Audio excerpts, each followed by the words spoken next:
people weren't shopping or talking. They were all just standing and waiting.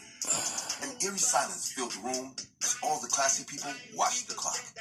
I looked up at the clock that they were all staring at, and I saw the time was 7:09 p.m. I began to get anxious as the environment made me feel uneasy. So I decided to get my drink and to leave as soon as possible. After getting the drink I wanted, I made my way to the counter, and before I could reach there, the clock hit 7:11 p.m. Before I could blink, I saw numerous hooded figures emerge from the back door of the store. Within seconds, they filled the room, and with no hesitation, they began to usher everyone into the room they had just come out of. I began to panic as I slowly backed away, but before I could reach the door, I was sternly held by one of the hooded figures, and the man then proceeded to usher me into the room. Out of fear, I didn't speak, as I knew that if I didn't comply, I'd be in trouble. So I decided to stay calm and wait for an opportunity to escape.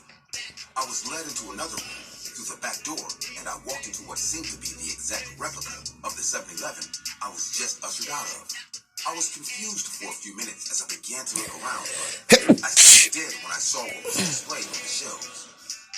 At first glance, I thought I was looking at life-sized dolls, but it didn't take long before I got the horrific realization that those were actual human beings. I looked closer to see neatly dressed children displayed in glass-like cages. Each of the cages had price tags on them, as I saw price ranges from $50,000 all the way up to $150,000. I watched in horror as the rich people began to pick out and buy the captive children like they were buying groceries. The fear on the faces of the children made my heart break as they were being carried away. I watched as a hesitant child began to scream as she was taken away. Her screams began to fill the room, and I watched as the rich couple who picked her out said, "Silence it. We'll pick out another." With no hesitation, one of the hooded figures opens the glass cage, brings out a gun, and shoots the child clean in the head.